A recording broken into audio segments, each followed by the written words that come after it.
क्या यही प्रधानमंत्री मोदी का 56 इंच का सीना है?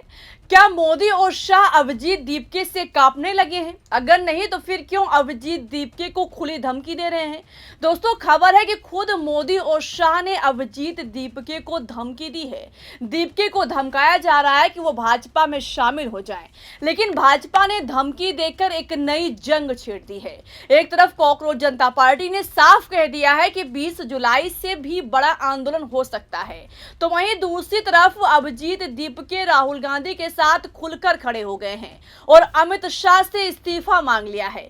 दीपके का कहना है कि धर्मेंद्र प्रधान का इस्तीफा काफी नहीं है, अब हमें शाह का इस्तीफा चाहिए, क्योंकि उनके ही इशारों पर विरोध प्रदर्शन के दौरान निहत्थे छात्रों का खून बहाया गया है, इसलिए गृह मंत्री की कुर्सी पर बैठने का कोई हक नहीं है।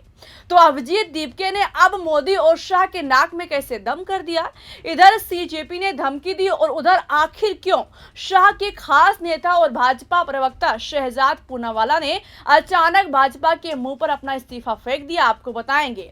लेकिन उससे पहले देखिए, मोदी जो 56 इंच का सीना ठोकते रहते हैं और शाह जो अपनी चाणक्य नीति से दूसरों की पार्टियों में सेंध लगाने में माहिर रहते हैं, ऐसा आरोप लगता है, वो कैसे अब अभिजीत दीपके को धमकी देने पर उतारू हो गए हैं। बीजेपी में आ जाओ, अच्छा रहेगा तुम्हारे लिए, तुम्हारे परिवार के लिए। तो मुझे तो मतलब बहुत शर्म आती है कि इतने बड़े प्रधानमंत्री, इतने बड़े अमित शाह, उनके पोते की उम्र का मैं हूँ, उनके पोते की उम्र के बच्चों को इस तरह की धमकियां देते हैं। मतलब क्या क्या फायदा तुम्हारे इतने बड़े प्रधानमंत्री या गृह मंत्री होने का, अगर तुम्हें बच्चों को इस तरह की धमकियां देनी पड़ती है। दोस्तों, सुन लिया आपने, जिस मोदी सरकार को कॉकरोचों ने घुटनों पर ला दिया, अब वही भाजपा दीपके को धमकाने लगी है।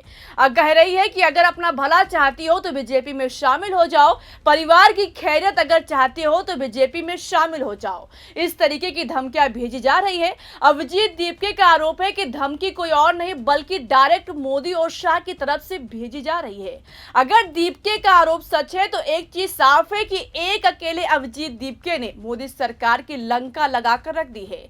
वो जिसको 3 महीने पहले कोई जानता नहीं था, उसने अमेरिका से वापस आकर मोदी सरकार के नाक में दम कर दिया। जिस मोदी सरकार को घमंड था कि उनकी सरकार में इस्तीफे नहीं होते हैं, उसी सरकार के गले तक पहुंचकर धर्मेंद्र प्रधान का इस्तीफा ले लिया।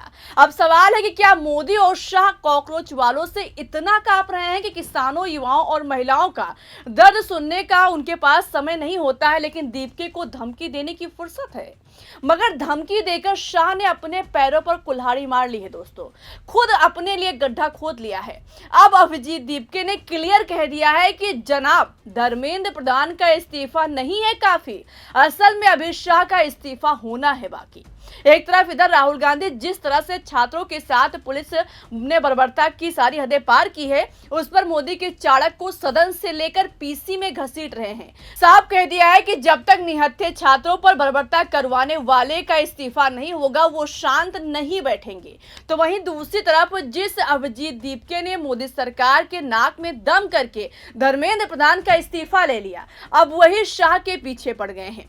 अभिजीत दीपके अब उनके इस्तीफे की मांग पर अड़ गए हैं। राहुल गांधी के सुर में सुर मिलाते हुए दीपके ने भी आरोप लगाया कि 20 जुलाई को संसद मार्च के दौरान पुलिस की बर्बर कार्रवाई गृह मंत्री के आदेश पर ही की गई होगी, इसलिए अब उनको भी इस्तीफा देना चाहिए, क्योंकि जिस तरह से छात्रों पर हमला किया गया और विरोध प्रदर्शन के दौरान उनका खून बहाया गया है, वो शाह के आदेश के बिना नहीं हो सकता था। इसलिए ऐसे इंसान को सत्ता की कुर्सी पर नहीं बैठना चाहिए। जी के कहने पर ही गोलियां चलेंगी। दिल्ली पुलिस जो रिपोर्ट करती है वो अमित शाह जी को ही करती है, और अगर अमित शाह जी को इसका पता नहीं होगा तो फिर तो होम मिनिस्टर का फेलियर है। लेकिन वही बीजेपी की ओर से बयान आ रहा है कि किसी भी तरीके की गोलियां चलाई नहीं गई, प्रोटेस्ट पैलेट गन्स चलाई गई है, लोग अंधे हुए हैं।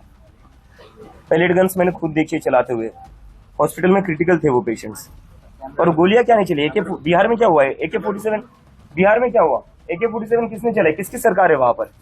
मतलब देश के बच्चों के ऊपर तुम AK-47 चला रहे हो। एक टाइम था इस देश में AK-47 चलाई जाती थी आतंकवादियों पर, अजमल कसाब पर। जब पार्लियामेंट पर अटैक हुआ था तब AK-47 चलाई जाती थी। आज AK-47 चलाई जा रही है स्टूडेंट्स पर। आगे अभिजीत दीपके ने यह भी कहा कि सीजेपी के ऊपर भाजपा विदेशी फंडिंग मिलने का आरोप लगाती है, चिल्ला चिल्लाकर हमें बदनाम करती है। लेकिन अगर ऐसा है तो इसमें अमित शाह की ही सबसे बड़ी नाकामी है। क्या वो गृह मंत्रालय संभालने में नाकाम है? जब उनसे गृह मंत्रालय नहीं संभल रहा है तो इस्तीफा दे दे, क्यों पद पर बैठे हुए हैं? देवकी ने कहा कि अगर हमारे ऊपर विदेश का कंट्रोल है तो इसमें अमित शाह का फेलियर है। अगर गृह मंत्रालय की कमान शाह के हाथ में होने के बावजूद हमें विदेश से फंड मिल रहा है तो फिर किस तरह के चाणक्य हैं? ऐसे में शाह को इस्तीफा हर हाल में देना चाहिए। मुझे लगता है अगर हमें विदेशी फंडिंग मिल रही है या हमें विदेश से कंट्रोल किया जा रहा है तो ये तो अमित शाह जी का फेलियर है। फिर अमित शाह जी को भी रिजाइन देना चाहिए। इतने बड़े चाणक्य के होने के बावजूद विदेश से फंडिंग कैसे आ रही है, विदेश से कैसे कंट्रोल हो रहा है? यानी दोस्तों शायद पहली बार ऐसा हो रहा है जब चाणक्य साहब की चाणक्य नीति कॉकरोच जनता पार्टी के सामने धराशायी हो रही है। सरकार को लगा कि छात्रों पर लाठियां चार्ज हो जाएंगी तो मामला ठंडा हो जाएगा, लेकिन जब उल्टा बवाल खड़ा हो गया तो धर्मेंद्र प्रधान का इस्तीफा लेकर मामला रफा दफा करने की कोशिश हुई, मगर लाठीचार्ज ने शाह के लिए गड्ढा खोद दिया। कॉकरोच जनता पार्टी ने तो ऐलान कर दिया है कि अब 20 जुलाई से भी बड़ा आंदोलन हो सकता है। आशुतोष सराका ने कहा कि अगर जेपी नड्डा और जितेंद्र सिंह ने हमें लिखित में जो आश्वासन दिया है उसको धरातल पर पूरा नहीं किया गया, साथ ही अगर छात्रों को बेरहमी से पीटने वाले दोषी पुलिस वालों के खिलाफ दिल्ली और पटना पुलिस कार्रवाई नहीं करती है तो दोषी एक एक पुलिसकर्मियों के खिलाफ अदालत का दरवाजा खटखटाया जाएगा और हम फिर से आंदोलन शुरू करने को मजबूर हो जाएंगे। यानी दोस्तों कुल मिलाकर एक चीज साफ है कि कॉकरोच जनता पार्टी इतनी आसानी से मोदी सरकार को चैन की सांस नहीं लेने देगी।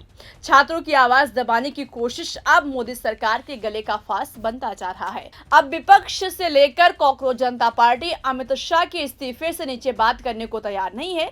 फिलहाल क्या अमित शाह की हालत धर्मेंद्र प्रधान वाली होने वाली है, ये देखने वाली बात होगी। लेकिन इसी बीच शाह को जोरदार झटका भी लगा है। उनके खास नेता और भाजपा प्रवक्ता शहजाद पूनावाला ने बीजेपी से अपना रिश्ता खत्म कर लिया है। हालांकि उनके इस्तीफे की वजह क्या है अभी पता नहीं चला है, लेकिन अचानक यूं इस्तीफा देना संकेत दे रहा है कि बहुत बड़ी वजह हो सकती है, क्योंकि जो पूनावाला कल तक भाजपा के लिए लड़ रहे थे, अचानक रातों रात ऐसा क्या हुआ कि सुबह उनके इस्तीफे की खबर सामने आ गई। मतलब साफ है कि अब मोदी सरकार के दिन अच्छे नहीं चल रहे हैं। फिलहाल क्या छात्रों पर लाठियां चलवाकर अमित शाह फंस गए हैं? उनको इस्तीफा देना ही पड़ेगा। क्या अमित शाह की भी धर्मेंद्र प्रधान की तरह हालत खराब होने वाली है? दोस्तों इस पर आपको क्या लगता है, अपनी राय बताइएगा। वीडियो को लाइक और शेयर कीजिएगा, ज्वाइन कीजिएगा। देखते रहिए 4 PM। मेरा नाम शिवानी पांडे है। नमस्कार।